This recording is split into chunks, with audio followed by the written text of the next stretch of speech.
La campana de la parroquia no sonó a las 3 de la tarde. En su lugar emitió un crujido seco, como si el metal se hubiera convertido en hueso viejo rompiéndose bajo un peso invisible. Ese fue el primer aviso.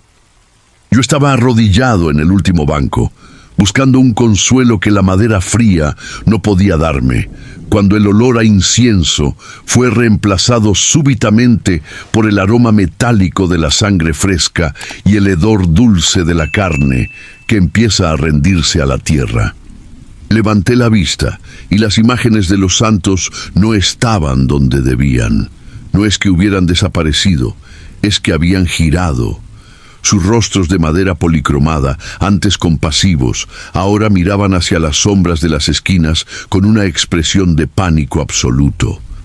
Las cuencas de los ojos del Cristo del Gran Poder estaban vacías, y de ellas brotaba un fluido negro y espeso que siseaba al tocar el suelo de mármol. No era una alucinación. El siseo era real, un susurro de 1000 voces atrapadas en un pozo sin fondo. «No mires el velo», susurró una voz a mi espalda. Me giré bruscamente, pero no había nadie. Solo las filas de bancos vacíos y la luz mortecina que se filtraba por las vidrieras, que ahora proyectaban sombras deformes, figuras con extremidades demasiado largas que parecían gatear por las paredes. Me puse en pie, con las piernas temblando, y fue entonces cuando lo vi. El gran velo morado que cubría el altar mayor comenzó a agitarse. No había corriente de aire. Se movía rítmicamente, como si algo detrás de él estuviera respirando. Un jadeo pesado, húmedo, que llenaba el vacío de la nave central. Corrí hacia la salida, pero las puertas de roble masivo estaban selladas. No con cerrojos, sino con una sustancia orgánica, una especie de tejido cicatrizal que brotaba de las juntas de la madera. Al tocarla sentí un latido. La iglesia entera estaba viva. El silencio de la Semana Santa se había convertido en la pausa de un depredador antes de saltar. Las velas, que se habían apagado, volvieron a encenderse solas, pero la llama era de un azul eléctrico que no iluminaba, sino que profundizaba las sombras. En el centro del pasillo, las baldosas comenzaron a agrietarse. De las fisuras surgieron dedos largos, pálidos y sin uñas que buscaban a ciegas el aire. Escuché el eco de una procesión que no debería estar allí. Un redoble de tambor que no venía de la calle, sino de debajo del suelo, un ritmo cardíaco acelerado que me golpeaba en el pecho. Las figuras de los nazarenos que adornaban el friso cobraron vida. Sus túnicas de piedra se volvieron de tela negra y empezaron a descender de las alturas con movimientos espasmódicos, como marionetas cuyos hilos fueran manejados por un loco. Me oculté tras el confesionario, tapándome la boca para no gritar. El aire se volvió tan denso que cada inhalación se sentía como tragar fragmentos de vidrio. A través de la rejilla de madera, vi a la primera figura cruzar el altar. No era un hombre. Era una silueta envuelta en un sudario que goteaba oscuridad, arrastrando una cruz hecha de espinas que se retorcían como serpientes. Cada vez que la cruz tocaba el suelo, la realidad misma parecía astillarse. El sonido no era madera contra piedra, sino el grito de un alma siendo desgarrada. «¿Por qué buscas a los vivos entre los muertos?», preguntó la misma voz de antes, ahora directamente en mi oído. Sentí un frío glacial en la nuca. Al girarme, vi mi propio rostro mirándome desde la penumbra del confesionario. Pero mis ojos eran 2 agujeros que supuraban esa misma brea negra, y mi boca estaba cosida con hilo de plata. Mi otro yo levantó una mano y señaló hacia el altar. El velo morado finalmente cayó, revelando que detrás no estaba el retablo, sino un vacío absoluto, una puerta a un lugar donde la luz nunca fue concebida. De ese vacío empezaron a emerger las manos, cientos de ellas, desesperadas, hambrientas, buscando algo a lo que aferrarse para salir de su tormento. El redoble de los tambores subterráneos alcanzó un clímax ensordecedor. Las imágenes de los santos empezaron a llorar, no lágrimas de sangre, sino de fuego líquido que consumía la madera. El templo, mi refugio, se había convertido en el estómago de una entidad antigua que celebraba su propio sacrificio. Intenté gritar, pero mi voz había desaparecido. El silencio de Dios era ahora un ruido blanco que me borraba los pensamientos. Sentí que el suelo bajo mis pies cedía. No estaba cayendo, estaba siendo absorbido. Las manos que brotaban del mármol agarraron mis tobillos con una fuerza inhumana. El frío de su tacto era tan intenso que me quemaba la piel. Miré hacia arriba una última vez y vi que la cúpula de la iglesia se había abierto, revelando un cielo nocturno donde las estrellas estaban dispuestas en patrones que hacían sangrar los ojos. No había redención en ese cielo, solo una observación fría y eterna de mi caída. El mármol no me tragó por completo, pero el mundo que conocía se desvaneció. Desperté de bruces sobre el empedrado de una calle que reconocía, pero que se sentía mal, como un miembro amputado que aún pica. Era la calle principal que conducía a la catedral, pero las fachadas de las casas se inclinaban hacia el centro, cerrándose sobre mí como las costillas de un animal inmenso. El cielo seguía siendo ese abismo de geometrías imposibles, y el aire pesaba tanto que cada paso era una lucha contra una marea invisible. Entonces comenzó el sonido. No era el viento. Era un murmullo colectivo, miles de voces rezando el rosario en un latín deformado, cuyas sílabas arrastraban un eco de agonía. Por la bocacalle asomó el primer capirote, un nazareno de túnica negra, pero su altura desafiaba la lógica.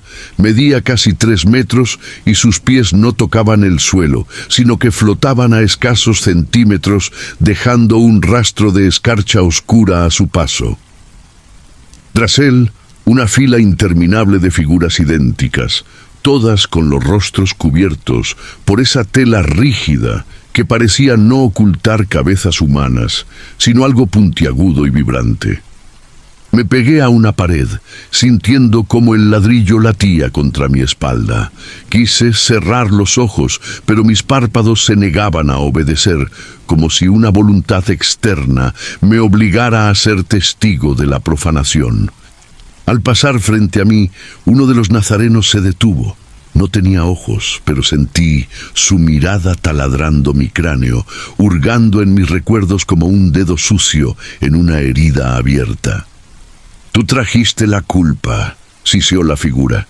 Su voz no salía de su boca, sino que resonaba dentro de mi propio pecho, vibrando en mis huesos. «Tú eres el clavo que sostiene el madero». De repente, la procesión se detuvo en seco. El silencio que siguió fue más aterrador que el murmullo. Todos los nazarenos giraron sus cabezas hacia mí al unísono. Un movimiento seco que sonó como una hilera de ramas rompiéndose. En sus manos, las velas no emitían luz, sino que absorbían la poca claridad que quedaba, creando agujeros negros en el espacio. Empecé a correr en dirección opuesta, pero la calle parecía estirarse infinitamente. Las ventanas de las casas se convirtieron en espejos. Al pasar frente a ellos, no veía mi reflejo actual, sino versiones de mí mismo cometiendo actos que mi mente juraba haber olvidado o nunca haber realizado. Me vi traicionando a los que amaba, me vi riendo ante el dolor ajeno, me vi con las manos manchadas de una culpa que no podía nombrar, pero que pesaba como el plomo. El terror no venía de los monstruos de túnica, sino de la certeza de que ellos sabían quién era yo realmente detrás de mi máscara de piedad.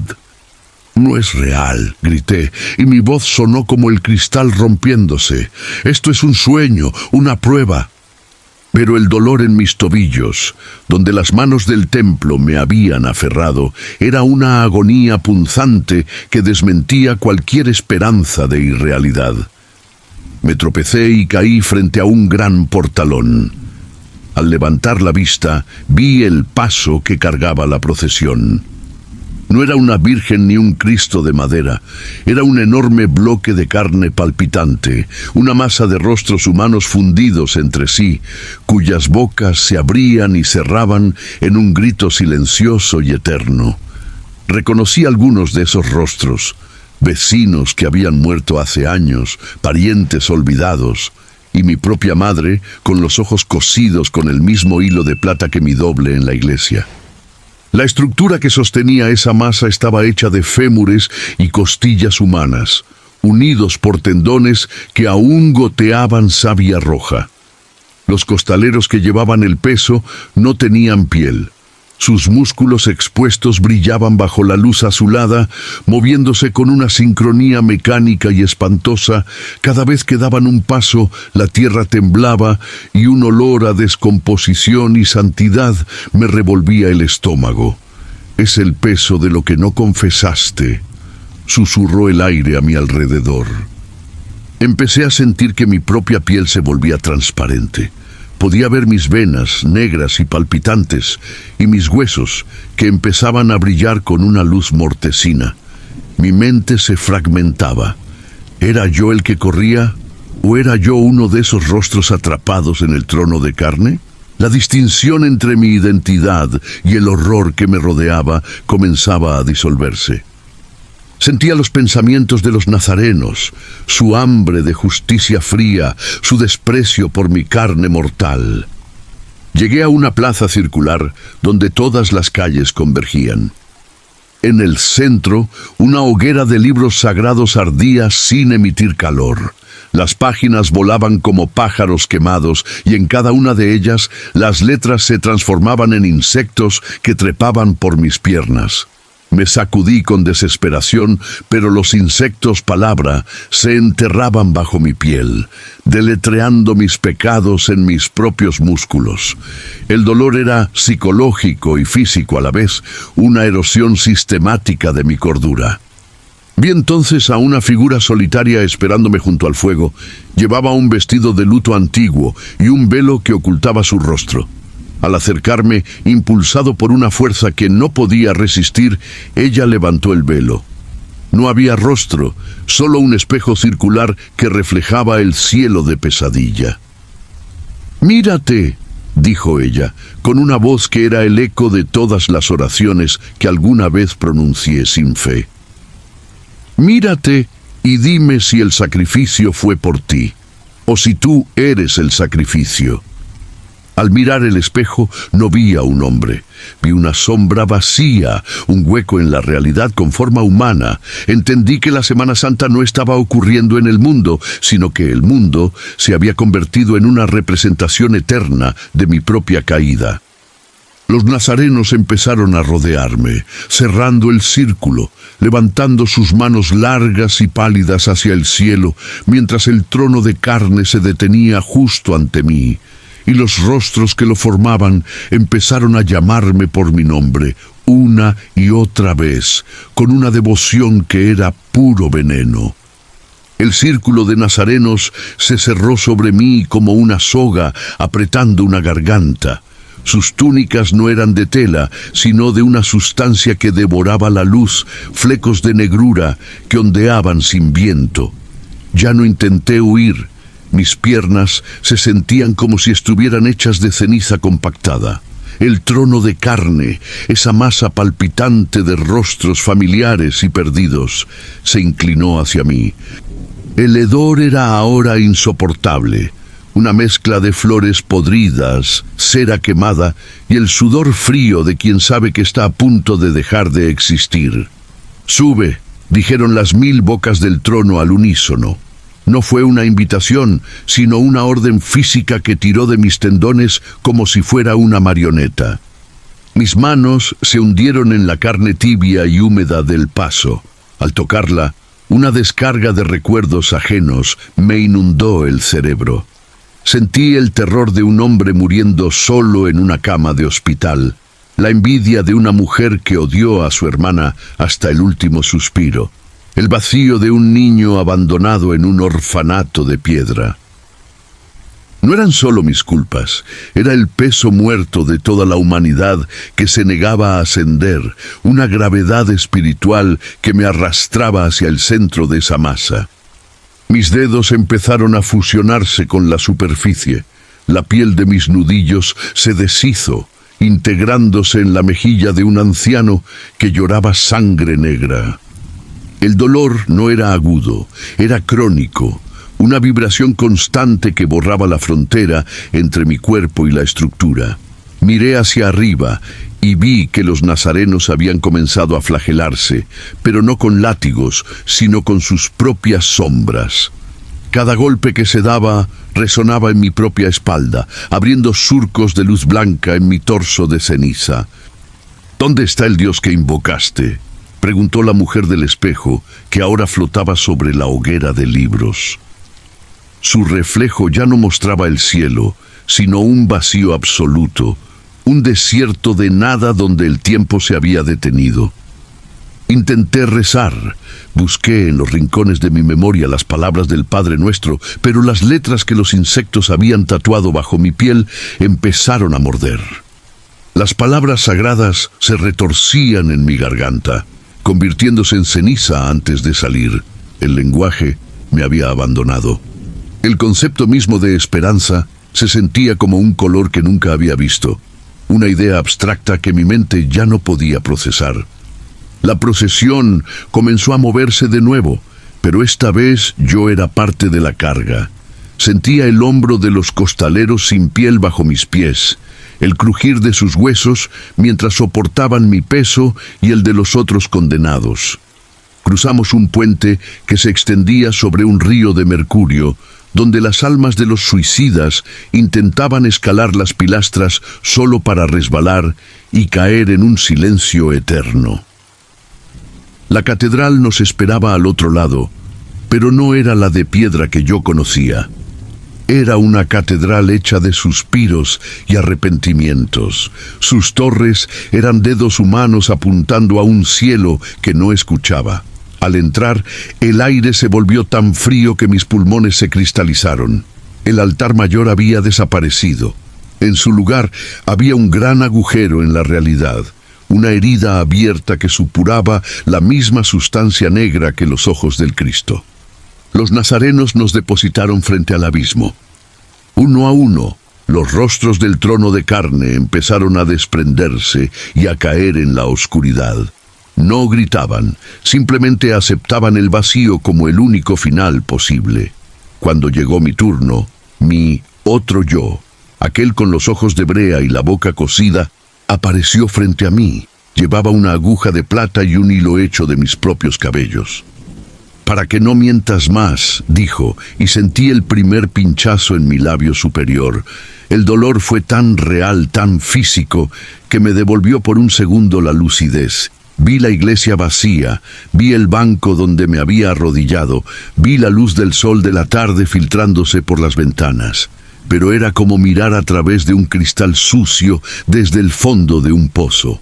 Estaba allí y no estaba. Mi cuerpo físico seguía en el banco, pero mi esencia estaba siendo cosida al silencio. Cuando terminó de cerrarme la boca, el otro me empujó. Caí. Pero no fue una caída rápida, fue un descenso lento, eterno, a través de capas de historia, de dolor y de olvido. Vi las civilizaciones alzarse y caer en un parpadeo, vi estrellas apagarse como velas al final de una vigilia. Entendí que la Semana Santa no era una conmemoración anual, sino el estado permanente del universo. Un ciclo infinito de sacrificios sin resurrección. Un dolor que se alimenta de sí mismo para seguir existiendo. Finalmente toqué fondo. No había suelo, solo una red de hilos de plata que sostenía a millones de figuras como yo, todas con la boca cosida, todas mirando hacia arriba con ojos que ya no esperaban nada. En el centro de la red, algo inmenso y antiguo se movía. No tenía forma, era una presencia, un latido que dictaba el ritmo de los tambores que escuché al principio. Era el arquitecto de este calvario, el que se alimentaba del miedo y de la culpa que los hombres guardan bajo la piel. Sentí una paz aterradora. Ya no había miedo, porque ya no había yo. Mi nombre se había disuelto, mis recuerdos eran ahora parte de la red de plata. Me convertí en una nota más en el himno del silencio. A lo lejos, muy por encima de los hilos, creí escuchar una campana, un sonido débil, casi inexistente.